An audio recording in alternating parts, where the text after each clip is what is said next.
everyone, welcome to my English journey. Today we are going to explain Robert Frost Dust of Snow. 8 లైన్లు ఉన్న ఈ కవితలో Robert frost అసలు ఆశావాద దృక్పథాన్ని అలవరుచుకోవడం ఎలా అనే అంశాన్ని పాఠకులందరికీ చాలా సుస్పష్టంగా తెలియజేశారు. నిరాశావాదం నిస్పృహలో చిక్కుకున్న వాళ్ళు అదే విషయాల పట్ల ఆశావాద దృక్పథాన్ని ఎలా కలిగి ఉండొచ్చో తెలియజేస్తున్నారు. చెడులో కూడా మంచిని ఎలా చూడాలో ఆయన మనకు వివరిస్తున్నారు. మొదటి 4 లైన్లో నిరాశావాదపు ఛాయలు కనిపిస్తే చివరి 4 లైన్లో ఆశావాదపు దృక్పథం అనేది మనకి తేటతెల్లమవుతుంది. మొదటి 4 లైన్లో మనం చదువుదాం. The way a crow shook down on me the dust of snow from హెల్మాక్ ట్రీ. రచయిత నడుచుకుంటూ వెళ్తుంటే జరిగిన సన్నివేశాలు నిరాశావాదాన్ని ప్రతిబింబించే ఈ సన్నివేశాలను ఆయన ఎక్స్ప్లెయిన్ చేస్తున్నారు. The way a crow shook down on me the dust of snow from hemlock tree. Hemlock tree అంటే అది ఒక విషపూరితమైన చెట్టు. అది ఒక దురదృష్టానికి చిహ్నంగా భావించబడుతుంది ఆ సంస్కృతుల్లో. ఆ చెట్టుపై ఉండే కాకి ఈ రచయిత వెళ్తున్నప్పుడు ఏం చేసిందంటే shook down on me the dust of snow, మంచుతో కూడినటువంటి ధూళిని రచయిత మీద పడవేసింది. తన రెక్కల్ని విదిలించి ఆ మంచు ధూళిని రచయిత మీద పడవేసింది. దీన్ని మనం అనలైజ్ చేస్తే ఏ క్రో అనేది కాకి, నలుపు రంగులో ఉండే ఈ కాకి చాలా సంస్కృతుల్లో చెడుకి, దుఃఖానికి, వినాశనానికి చిహ్నంగా భావించబడుతుంది. ఆ క్రో చేసిన పని ఏంటి? అది విసిరివేయలేదు. షుక్ డౌన్ ఆన్ మీ, తన రెక్కలతో విదిలించింది.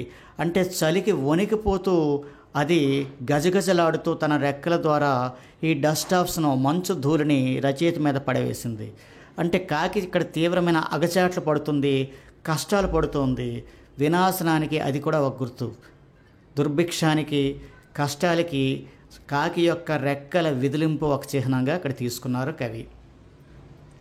అలాగే హెమ్లాక్ ట్రీ అనేది కూడా మనం చెప్పుకున్నట్టుగా ఒక విషపూరితమైన చెట్టు.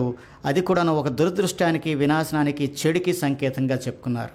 ఈ మొదటి 4 లైన్లో కూడాను రచయిత తన రోజు ఎంత నిస్సారంగా, నిరాశాజనకంగా, దురదృష్టకరంగా, వినాశపూరితంగా ఆ రోజంతా వృధా అయిందో ఆయన చెప్తూ ఉన్నారు. అయితే ఇలాంటి చెడులో కూడా మంచిని చూడాలనే దృక్పథం 2వ భాగంలో మనకు కనిపిస్తుంది. ఒకసారి మనం ఆ 2వ భాగాన్ని చదువుదాం.